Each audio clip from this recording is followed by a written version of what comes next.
Hello everyone, this is another video from Easy Electric series, and today we want to talk about a little bit of a different method to stop the motor. So far we actually discussed a different way that you could start the motor. So in this video more focus on the braking, or in other words how you could stop your three-phase induction motor with the VFD that we have. So in previous videos, or what we learned so far, we had actually had the coast stop. So what was the coast stop? So it is actually technically in the coast stop, the VFD removes the power from the motor. So that means the AC power exactly get to the zero. So then the magnetic field is gone. So then the motor is slowed down naturally to do the inertia and the friction that you have. So that means there is no brake. It is more, it looks like you are going with car, you put on the neutral. So, and the car is going in the flat area and finally should be stopped. So for sure, the coast stop is the slowest stopping method. So that means it takes time that your AC motor completely will be stopped. So, okay, the next method was a ramp stop. Also, we had some one recorded video which discussed about that. So in the ramp stop, the VFD gradually reduce the frequency and voltage. So that's not is not like the coast that immediately get the zero. So you actually you give it time, and you slowly in that time you reduce frequency and the power.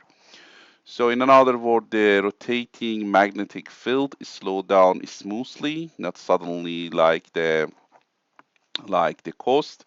So the motor decelerates in a controlled way.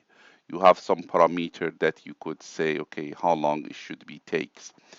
And in another word, the stopping time is adjustable. We have some time that we could adjust how fast is stop. We did that actually in our previous video. So the third method that we are going to explain in this video is DC injection braking. So what it means. So in this method, the VFD inject DC current into the stator. So then a stationary magnet field is created inside the motor, and the spinning rotor push against this field. So in another word, it is a braking torque is produced and try to stopping the motor more quickly. So that means it look like you add a brake feature. So you actually take a brake and you want to stop will be much faster. That's what we actually call a DC injection braking. Later on, probably in the next video, I will show you the wiring and also the parameter that you could use for having the DC injection braking. So if we compare these three methods that we learned so far, in the coast stop, there is no power. Motor stops by itself. In the ramp, AC power reduce actually gradually and slowly. And in the DC injection, DC power applied to actively brake the motor. So that means you actually make stationary magnetic field to somehow stop the rotor that you have, which for sure the DC injection should be more actually faster if you want to stop your motor. So there are other important things you should be careful. So whenever you use the DC injection, it usually produces the heat in the rotor, so it should be used at the low speed or near zero speed.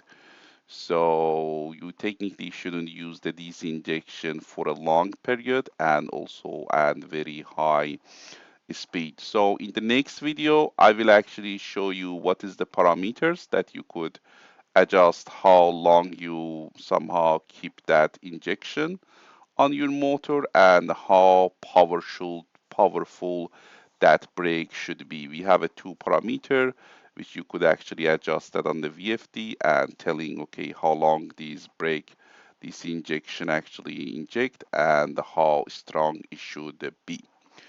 So there is other concept which is very close to the DC injection. Some people somehow confuse between DC injection and dynamic braking.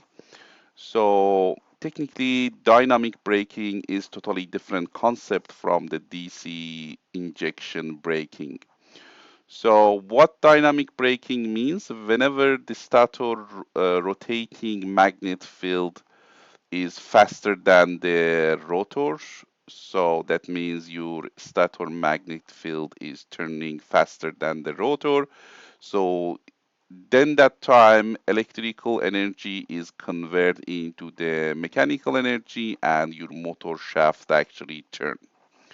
So when stator field is slowed down with using any brake techniques that you learn or you turn off the power, so then in that time the rotor keep spinning because of the inertia or the load that you have, and you have a moment that your rotor actually turn faster than your stator magnet field. So in that time, the motor technically operate as a generator and send energy back to the drive.